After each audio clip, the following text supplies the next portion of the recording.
There have been a ton of interesting developments in the world of AI over the past couple of weeks, and today I'm gonna get you all caught up. We've got some impressive new video models, smart glasses that seem to blow everybody's mind, some big AI updates out of YouTube, and a new app that'll actually pay you to let AI spy on your phone calls. All that and more in today's AI News Roundup. There's a lot to cover, and I don't wanna waste your time, so let's dig right in. Get in my belly! Starting with the newest feature inside of ChatGPT. It's called ChatGPT Pulse, and it's basically a daily news digest that ChatGPT will send to your phone every morning based on what it knows about you. Pulse proactively does research to deliver personalized updates based on your chats, feedback, and connected apps like Calendar. You can curate what ChatGPT researches by letting it know what's useful and what isn't. So when I open up the ChatGPT phone on my app here, we can see a new screen. I'm here to surface what's helpful to you once a day, every day. You decide what shows up. If you tell me what to focus on, I'll curate it for you tomorrow. And we can see some of the stuff that it curated for me. And I'm guessing this is just based on previous conversations I've had with ChatGPT and what it knows about me, like the AI toothbrush gimmick. I definitely need to know more about what that is. Everyday objects with attitude, coffee makers that nag, lamps that boast. Interesting. And then we can see it says, you decide what shows up here, what's on your mind lately. I'll remember it for tomorrow's updates. So if I put I'm curious about and then put the latest AI news updates, tomorrow's curation should have information about that. This to me seems very much like Perplexity's like discover feature, although this feels even more tailored to you, where Perplexity seems like it's a little bit more general news. But this could come in pretty handy, and if I'm being honest, this is kind of scary for the newsletter business, which if you know me, I have a very large newsletter, the Future Tools newsletter that curates all the latest AI tools and news. Something like this might just curate it to your phone without you needing to read emails. I hate to say it, but it's kind of reality. We got access to a ton of new video models this week as well, including Luma's Ray 3, which is the world's first reasoning video model. They also claim to be the first to generate studio grade HDR or high dynamic range video. There's also a new draft mode where you can have it generate the video pretty quickly, but in sort of a lower resolution, lower quality. And then if you like the way the draft version came out, you can have it generate it in a higher quality version. It also apparently has much better physics and seems pretty solid. I actually got a demo in person in New York a few days ago, but let's go ahead and try it out. I'll jump over to lumalabs.ai/Dream Machine. Once inside Dream Machine, let's click the plus here. And then down in the bottom, we should be able to change the model. So right now we've got Ray 2 and I can select Ray 3 or a Ray 3 reasoning. Let's go ahead and use the reasoning model and let's set the dynamic range to HDR. It should give us a sort of larger variation in colors. We'll try the prompt, a man standing on his driveway, clearing snow with a flamethrower, and we'll turn on draft mode so that it'll generate something a little bit faster. We can actually see it says analyzing the scene of a man clearing snow on his driveway using a flamethrower. So it's actually thinking through this a little bit. It generated what seems to be like the starting frame here. We can see it's examining the snowy driveway scene to enhance the man's determined stance and the cold cinematic atmosphere. It actually annotated some stuff. So see these circles and drawing here. We've seen that's a really good method for telling these images what to do when they become videos. Well, this just drew those on there for me. I didn't have to actually annotate anything. It's using AI to do the annotation. It's still going, but you know what's crazy about it is it made this video of this guy with the flamethrower, but the flamethrower looked off, like the flames weren't coming out of the front of it. And it seemed to have noticed that and then remade the video fixing it so that the flames actually come out of the front of the flamethrower. Like, that's wild. Like, this is, to me, like a truly agentic video model. It checks its work and then goes back and makes its work better. Okay, so it's done and it did take a few minutes. So it was a little bit longer than I thought, but we can see it generated 4 drafts. And you can see in this first one, the flames aren't really coming out of the flamethrower. They're coming out of the top and it doesn't really look like snow's melting or anything. We jump to the second draft, same kind of issues. Then we jump to the third draft and look, now it's actually coming out of the flamethrower and we're seeing the snow on the ground melt. And then for whatever reason, the final version is fairly jacked up where a second guy just sort of pops in and there's like a weird jump cut. But this third one here is pretty good and we can see that's a draft. So let's go ahead and upscale this one into HDR and turn it into not a draft. And now we have our higher definition version in 720p. And if I wanted to, I could modify it, extend it, or make more like this, but we'll leave it there for now so you can go and play around with it and see what you get out of it. The video model Kling 2.5, which a lot of people say is pretty dang comparable to Veo 3, has been made available in various platforms. If you use Krea AI, you can now use Kling 2.5 directly inside of Krea, or if you're more of a fan of Leonardo AI, you can generate videos with Kling 2.5 directly inside of Leonardo as well. Let's go ahead and do it inside of Leonardo, create with Kling 2.5. We'll make sure we have video selected, and then over on model, it's still selected as Veo 3. So let's go ahead and click that and swap it over to Kling 2.5 Turbo, and we'll give it the prompt: a fashion show where everyone walking the runway is wearing clothing made of spaghetti. I will say that Kling 2.5 is pretty slow at generating. It's been generating for over 7 minutes now, and I still haven't gotten my video. Now, it took kind of forever to generate, well over 15 minutes, but this was the output that we got from Kling 2.5. I mean, yeah, that looks like spaghetti noodles on those models. Follow the prompt. I don't know if I just saw this video, if I would realize that's supposed to be spaghetti. It just kind of more looks like strings, but this is Kling 2.5. For the sake of comparison, this is what Veo 3 created given the exact same prompt, something that in my opinion is much more clearly looking like spaghetti, and that tie is kind of awesome. The platform Higgsfield AI also added Kling 2.5, so if you want another platform to go use it in, it's there as well. But they also added Qwen 2.5, which is pretty widely regarded as the best open source AI video model. So it's open source. If you have a strong enough computer, you can actually run this one locally, and it generates sound and is pretty comparable to Veo 3, but let's give Qwen 2.5 a try inside of Higgsfield. So I'll come up to the top or video. We'll select Qwen 2.5 here. And since this one generates audio as well, let's give it a prompt: a traffic jam where every car is shaped like a rubber duck, and when the driver honks the horns, it sounds like a squeaky toy. And I'm just gonna generate it at 480p just to kind of speed up the process. But you can generate all the way up to 1080p, and you can generate 5 or 10 seconds, but I'm just trying to make a quick demo. So let's go ahead and generate this. And it does say that a start frame is required. So let's go ahead and take this exact prompt and we'll generate our starting image. Paste that in here: traffic jam where every car is blah, blah, blah. So let's go ahead and use the model. They have less models available than I thought. So let's go ahead and use the Flux Context Max model to generate this image. And we got a couple options for our traffic jam. So let's go ahead and use this one. We'll click it on video, and then once again, we'll leave it on Qwen 2.5, and we still have our prompt in here. So let's go ahead and now generate it with our squeaky toy image. And this is what we got out of it. I mean, it doesn't really sound like a duck squeaking, and I don't know why they randomly get like horns in their mouth that like disappear, but it is another model that will generate both video and audio for you. I just picked a very, very random example to try. So yeah, that's available over on Higgsfield as of right now. And just as a quick update, in case you're curious, if you have a Krea account, I did notice that Qwen 2.5 is available inside of Krea now as well.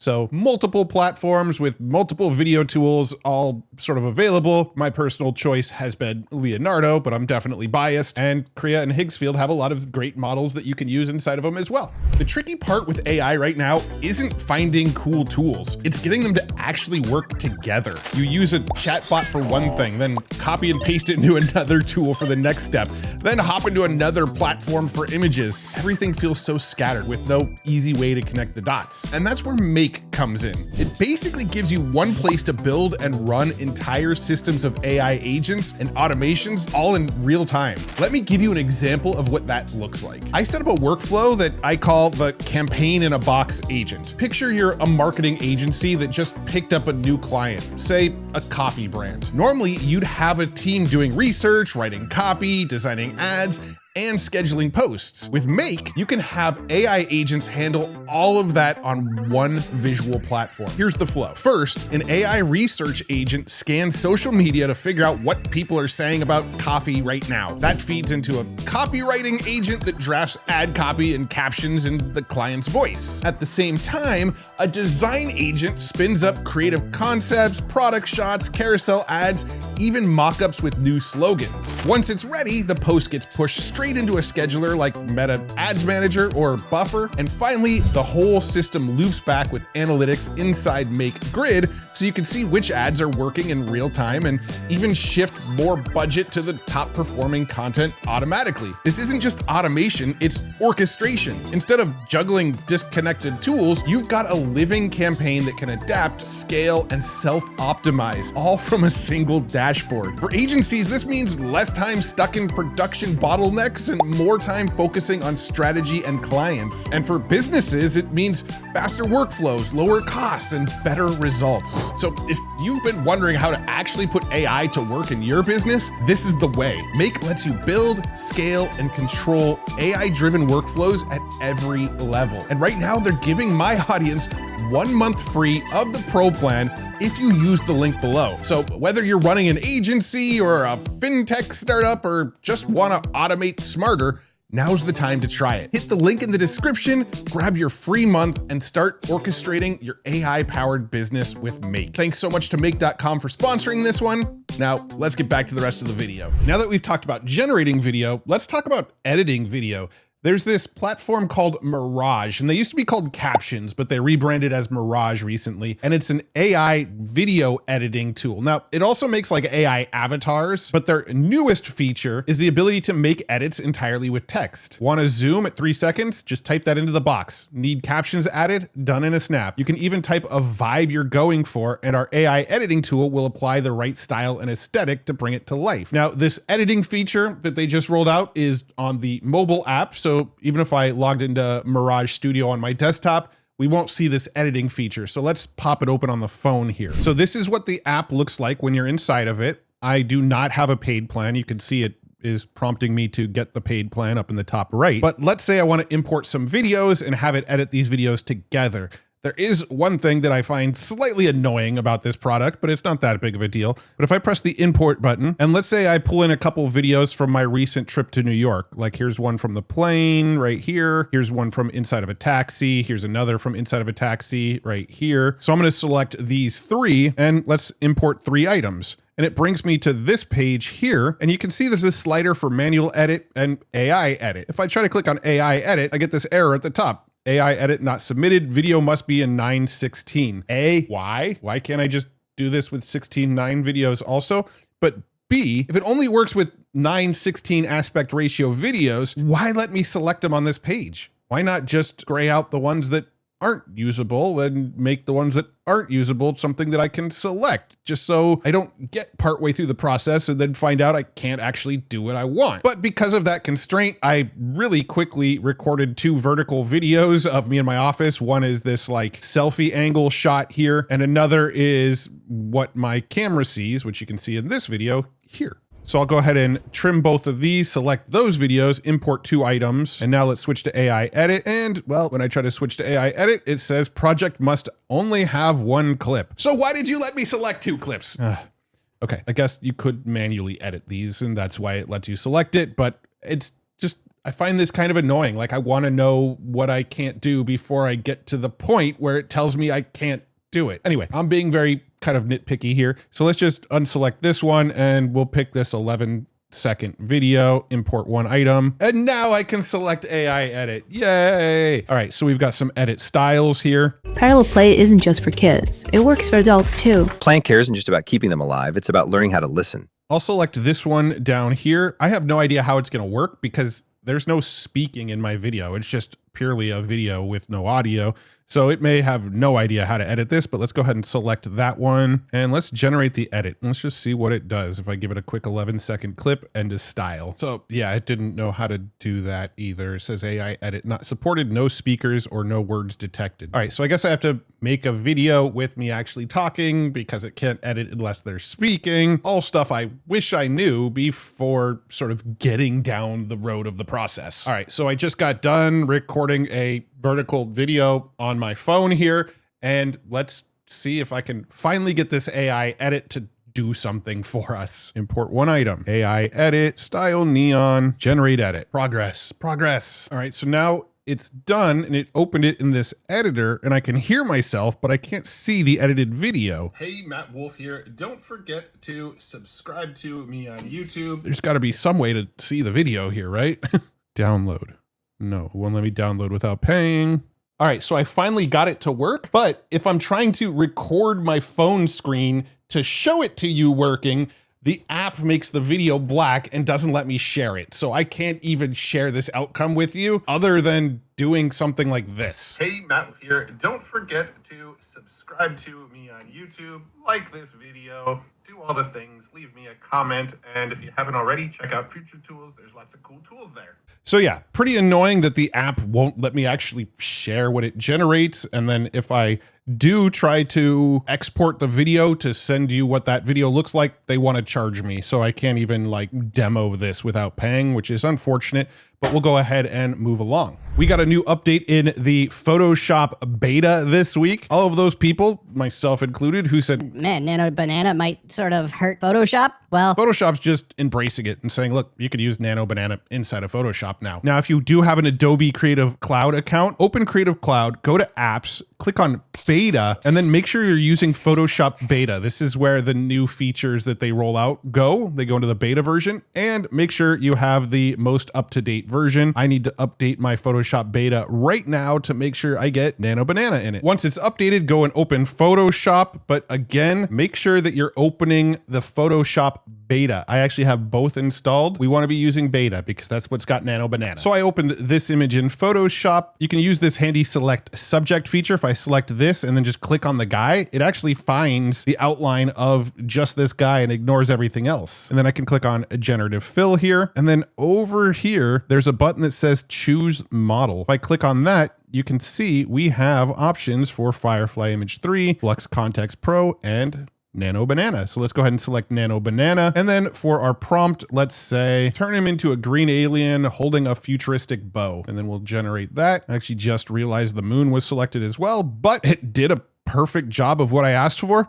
And the nice thing is it did these changes on a new layer. So if I hide this layer, you could see the old layer right underneath it. So I could continue to like screw with other elements and it's non-destructive. So pretty cool feature to have in Photoshop now. Hailuo AI rolled out some sort of new agent. They say introducing Hailuo AI agent, your next gen creative flow, free for 1 week. Just talk and watch your ideas come alive on the infinite canvas. The agent selects the best models, plans the workflow, and brings your vision to life. Images, videos, audio, all in one place. So if I jump on over to Hailuo AI.video/agent. This is where you can play around with it. And we can see over here, it does say multimodal creation is coming. So images, videos, and audio all created with one agent isn't actually a feature that's fully rolled out yet, I guess. But we can see here, if I click on model, they've got the Hailuo O2 video model. And then under image model, they've got Nano Banana, Seedream 4.0, Flux Context, Qwen, and colors. And up here, you can see you can either select your model or leave it on auto, and it will decide the best model to pick for you. And if I had to guess, this is the way most UIs are going to go. So when you use those tools like Leonardo or Krea or Higgsfield or whatever, and you tell it what you want out of it, I imagine in the future, they'll all have an auto selector that will pick the best model based on your prompt. But let's go ahead and say, create a mood board focused on wolves and the color purple. It says you've done enough. Now it's my turn. Thank you. All right, smart plan. Create a mood board centered around wolves and the color purple. So it's searching for images featuring wolves and the color purple. Oh, look at this. Okay. So these are image searches. These aren't AI generated. You can see image searched. While this is working, I can actually click in an image, click on full screen and see this image bigger. Now this does say Minimax Hailuo AI. So did it generate this or did it find it? Okay, that's interesting. This one has a Dreams Time watermark on it, which is a stock photo website.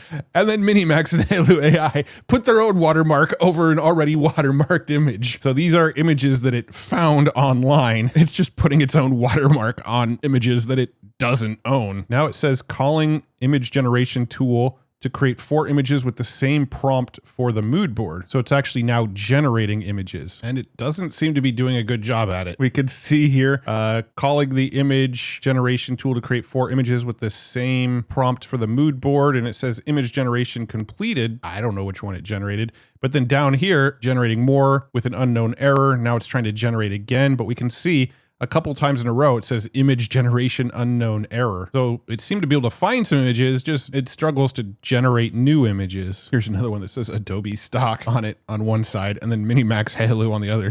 Gotta love just like watermarking images that are owned by other people. All right, so it finally created some other images here based on the mood board. This one even still has a Dreams Time watermark right in the middle of it. Made some sort of like montage collage looking image and some images of like close up on like purple fur. All right, then if I select multiple and then try to right click, it just only selects one, but I could move them around on the board together. Pretty interesting. I don't know the exact like best use case for this yet. I guess if you're just trying to build out like a giant mood board and you want all of the images on the mood board to either be searched or generated, then there you go. Not something I personally see myself using, but I'm sure there's people watching this going, I know exactly how I'll use that. I just don't know how I would. And since we're talking about boards and mood boards and vision boards and stuff, there's a new tool from Google called Mixboard.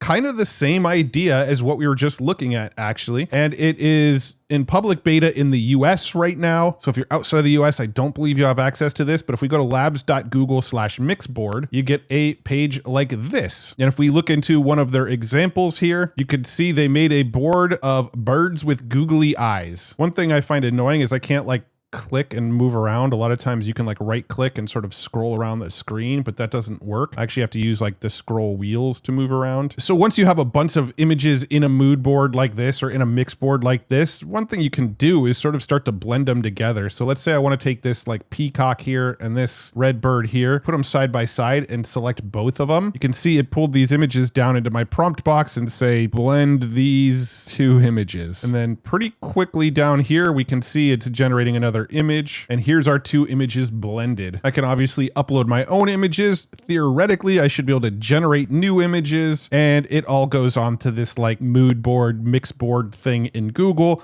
Very similar to what we were just looking at, but less of the like agentic features and more of like a design board to drop images on and then combine images in interesting ways. If you're a fan of NotebookLM like I am, they rolled out some new features this week.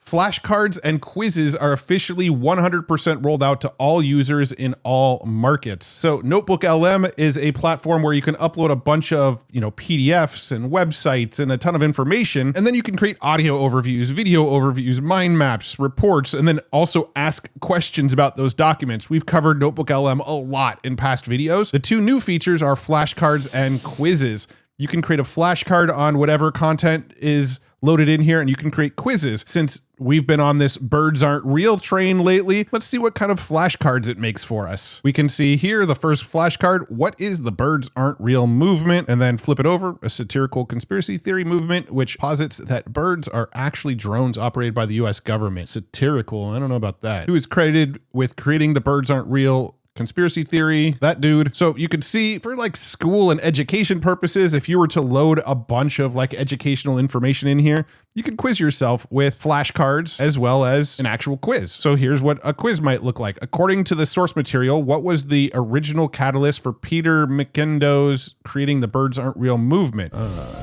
This one, 2017 Women's March, where he improvised the theory as a joke among counter protesters. So we can just go through and quiz ourselves on all the information. So let's imagine you're a college student and you just took in a bunch of lectures.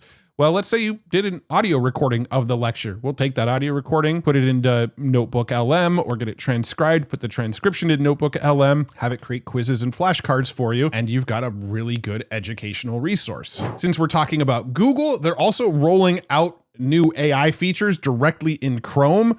From what I understand, you have to be on one of Google's paid plans. I can't confirm that 100%, but it does say, starting today, we're rolling out Gemini in Chrome to Mac and Windows desktop users in the US. Okay, so maybe it is available to everybody. And it does say it'll be available to businesses in the coming weeks. So this current browser that I'm in is an actual business account. So there's no Gemini available here. You don't see it in the browser. However, if I switch over to the browser where I'm logged in with a personal account and not a business account, you can see up at the top, I've got a little Gemini logo now in the very top right corner. I can also essentially get Gemini to fire up by clicking into our chat bar, and you can see there's a button that says ask Google about this page, or highlight key points, or describe the AI startup's impact. These are all questions that are being generated by AI based on the content that I'm looking at on the website. Or I can click the Gemini button up in the top. What is this article about? This article discusses how Steph Curry's venture capital firm Penny Jar Capital invested in Burnt, an AI startup focused on improving Wait a second. Who is Steph Curry? Steph Curry is one of the greatest basketball players of all time. He plays for the Golden State Warriors and is known for his incredible shooting skills. Okay. So what does he have to do with AI then? Gotcha. So Steph Curry's not directly involved in the AI tech itself. His venture capital firm, Penny Jar Capital, invests in promising startups.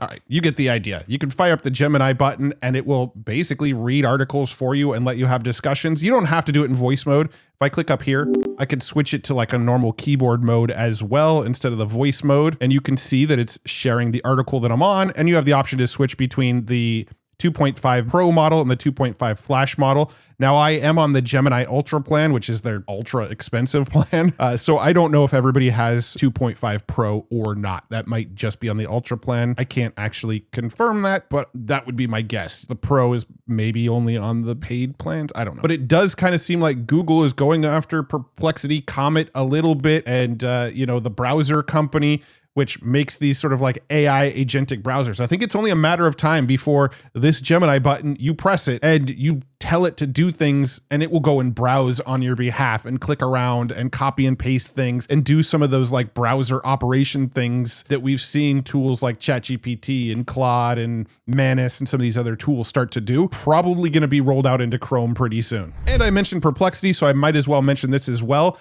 They now have an email assistant with Perplexity. And this is one that I had planned on demoing. However, when I started to look at it, I realized I needed a Ultra plan. And well, the Ultra plan is Perplexity's $200 a month plan. And I'm on enough $200 a month plans already between Google, Claude, and Gemini. So yeah, I can't pull the trigger on Perplexity just for an email assistant. But as we can see here, it will automatically like organize your emails into like to respond or notification or an FYI or a meeting update. So it automatically tags, so at a glance, you can quickly see what stuff's probably important and what's not. It's got an AI composer to automatically help you write emails to people. It can actually see your calendar and help assist with scheduling. So it says, sure, looping in my assistant to find a time. The assistant checks the calendar and suggests times.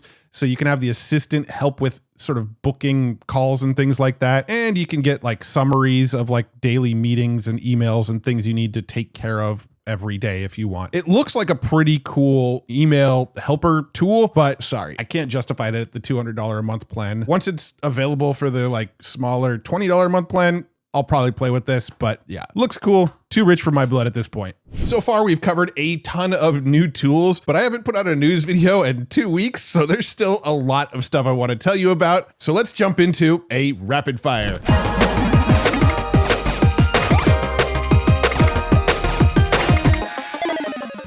So the week before last was Meta Connect, and unfortunately I didn't make it out to Meta Connect this year, but they did have some pretty cool announcements. Probably the most notable being the new Meta Ray-Ban display glasses.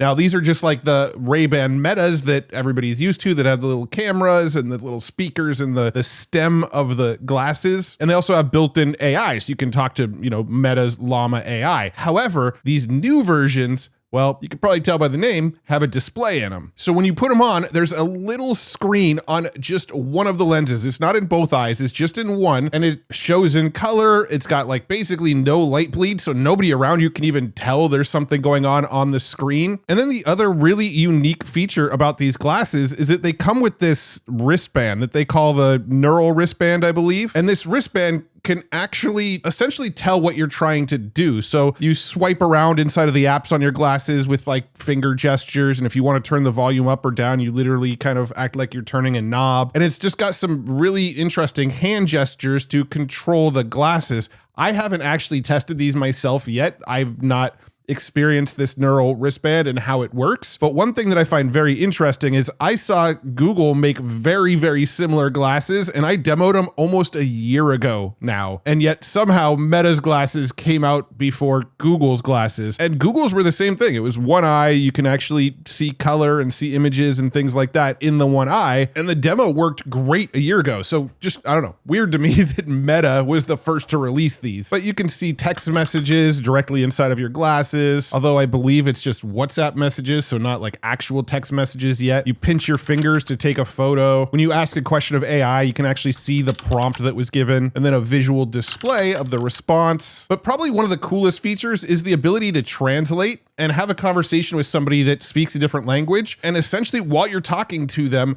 you would see little subtitles like right by their face. So everything they're saying is automatically getting translated back into English to you so you can see it. They're also rolling out a feature in both these and the normal Ray-Bans that's like a focus mode. So when I'm talking to somebody, if I have these glasses on and I'm looking at them, it'll try to isolate just the conversation you're having and sort of help you tune out all the rest of the conversations around you, which seems like a pretty cool use case as well, especially if you're at like networking events or parties where you're really trying to concentrate on one person speaking. I'm super excited to get my hands on these, test this neural wristband, and probably even do a giveaway on this channel for a pair of these Ray-Ban displays.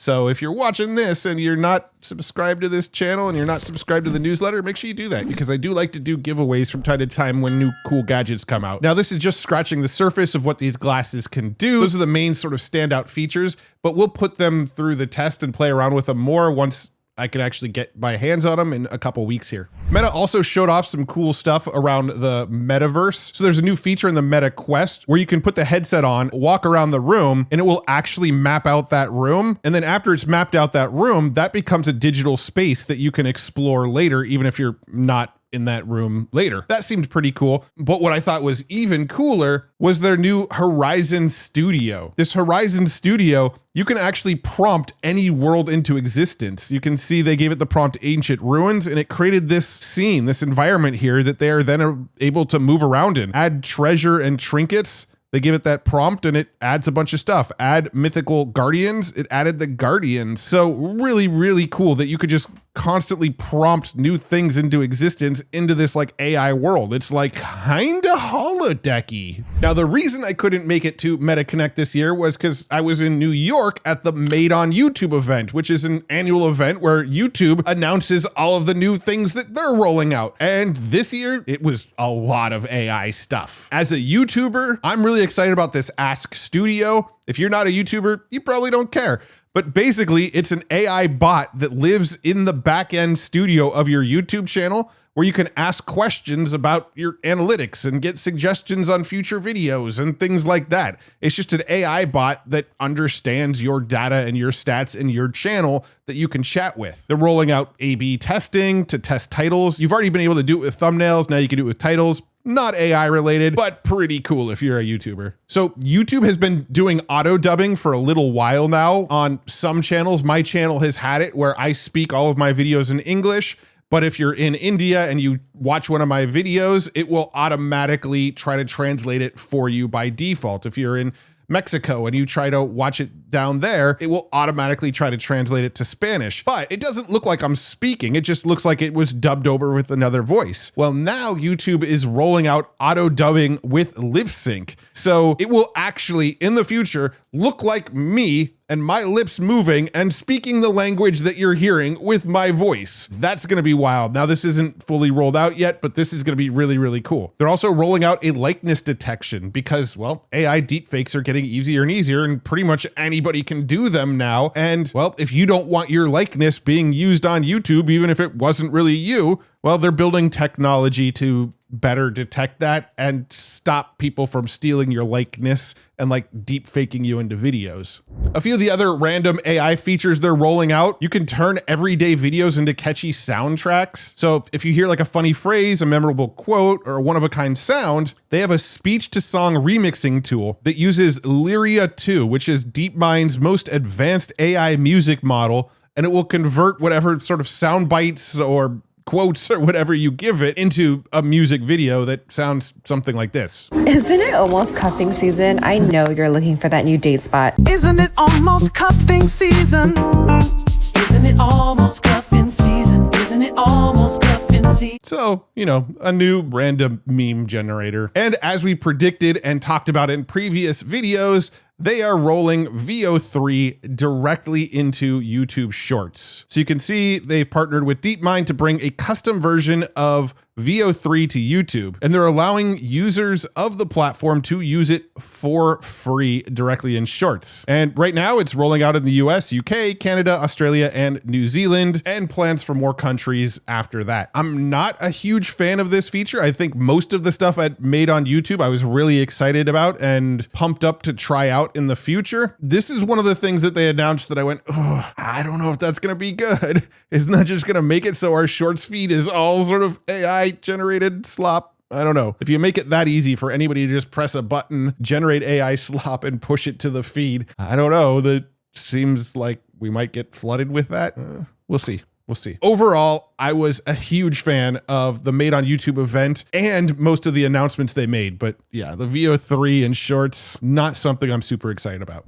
And along the same lines of AI slop, apparently being an AI musician can land you a record deal. Oh, somebody kill me, please! So this AI artist named Zanye Monet climbs the charts and signs a multi-million-dollar record deal. So this is somebody who actually uses Suno to turn their own lyrics, so they write their lyrics themselves, I'm guessing, into music, and the label offered him $3 million to sign this artist. And since we're speaking about leveraging AI to make money, I thought this would be fun to talk about. So there's an app called Neon, and you can find it in the App Store, I believe, of both Apple and Android. And it's an app that will pay you to share your phone calls. So basically, here's how it works. So let's say I'm calling my mom and I call her through this app. It will record those conversations and send that conversation into some sort of data center to train on that conversation. And the person who made the call makes about 30 cents per minute and can max out at about $30 a day by doing this. It doesn't record your calls if you're just using the normal phone app. You do have to use this specific app, and you have to have consent from the person on the other side, and they have to be using the same app as well. If you call somebody with this app and they're not using the app and they haven't given consent, it's only going to record your side of the conversation. If you're both using the app and you both gave consent, it will record both sides of the conversation. And again, all of that conversation goes in as training data that this data company can then sell to the AI model creators, and you earn money by basically allowing this app to spy on your calls and use it for training data. And you might say, well, who would do that? Who would want to use an app that records and sends all of their conversation data to like big tech companies? Well, as of this recording, it's the number 7th most downloaded app for iPhone. If you're on an Android phone, well, you now have Nano Banana editing directly inside of Google Photos. If you're a fan of Adobe's Firefly boards, well, they just rolled out 2 new AI video models into their platform. You can now use Runway Aleph and Moon Valley's Mare directly inside of the Boards app. ElevenLabs rolled out an update this week called Studio 3.0. They claim it's their most advanced AI audio model, and it now has video support. I haven't really put this one to the test yet, but I guarantee we'll be using ElevenLabs quite a bit in some future videos. Also, this is pretty cool. Automatic captioning, speech correction for real life recordings, and multiplayer commenting. So it looks like you can collaboratively edit stuff in ElevenLabs with other users. If you like generating music, Suno just rolled out V5, which is their new state-of-the-art music generation model. I went and tried to generate some new songs with V5 and compared them to version 4.5, and honestly had a pretty hard time telling the difference. But we will put Suno through its motions. We've got some big ideas of ways we want to test Suno in some future videos. So make sure you're subscribed if you want to see that. And since we're talking about Suno, they also launched their own DAW, which stands for Digital Audio Workstation. It's basically your audio editor. So there's a brand new like audio timeline editor directly inside of Suno. Again, something we will be playing with a little bit more later, but it sounds like you can generate songs and then get really, really granular with the editing of those songs. So that sounds pretty cool. Now, over the last couple of weeks, there was a handful of news in the large language model world. I've sort of backed off on trying to explain the benefits and the differences of these new models because quite honestly, it all feels so marginal to me and to the majority of the world. The improvements in these LLMs doesn't really make a difference unless you're, a developer or somebody that's really, really, really putting these models to their limits. But here's what we got over the last couple of weeks. So we got a couple new models out of Google. Gemini 2.5 Flash and Flash Lite. Now, these are models that have been available, but they made some improvements in the quality and speed to them so that they're a little bit more performant. XAI rolled out Grok 4 Fast, which is a faster but probably slightly dumber Grok model, but actually performs pretty dang close to Grok 4 in almost all of these benchmarks they tested it on. We got a couple new models out of Alibaba. We got Qwen3 Max, which you can actually play with for free over at chat.qwen.ai. Apparently this one's really good at coding and agentic skills. We can see the red bars here as it's compared to Qwen3, big long number, and Claude Opus 4 and DeepSeek v3.1. And it pretty much beats all of those in all of them except for the SWE bench here, basically showing that it's pretty good at code. We also got Qwen3-Omni out of Alibaba. So this is an Omni model that can manage text, image, audio, and video all in one model. And they apparently open source this one as well. OpenAI is trying to build in some age checks into the system, and it sounds like it's going to try to predict their age based on the conversations they're having, not by some sort of like age verification form or something. It says down here, even the most advanced systems will sometimes struggle to predict age. If we're not confident about someone's age or have incomplete information, we'll take the safer route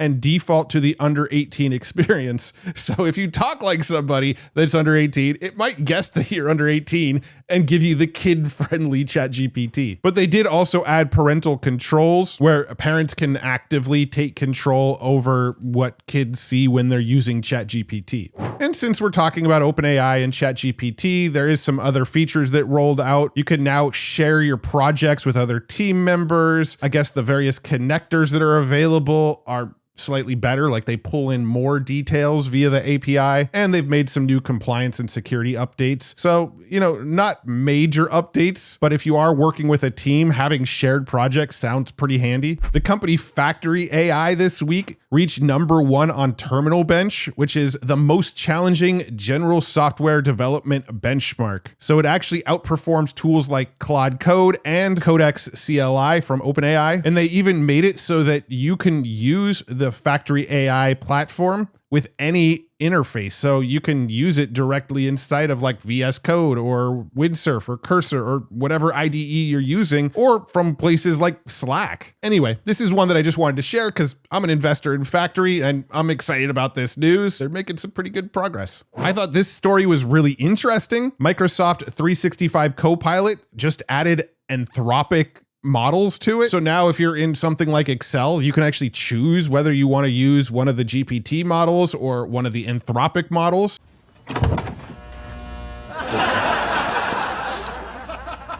What's going on in there? What?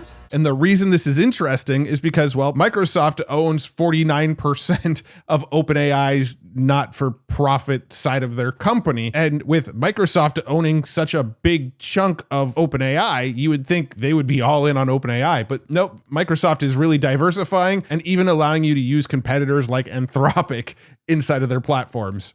And finally, you will soon be able to attend Zoom meetings as an AI avatar. So yeah, you'll be able to upload an AI avatar of yourself, not be on camera, and let your AI avatar do the speaking for you if you don't feel like putting clothes on or something. I'm here live. I'm not a cat.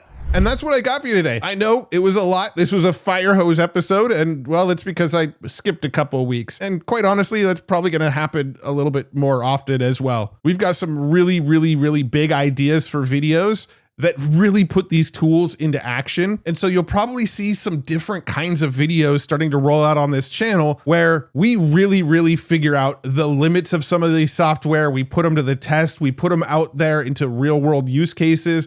And we try to find new, interesting, useful ways to use a lot of these AI tools. And it's a new style of video we're testing. And as we work to produce more and more of those videos, well, the news videos may be further in between, but I promise I will still keep you looped in on all of the biggest, most important news in the AI world that you're going to want to know, and probably cut out maybe some of the fluff that might have made it into some of these news videos. So stick around if you're interested in learning real practical use cases for AI tools and learning how you can actually implement them in your business or your real life.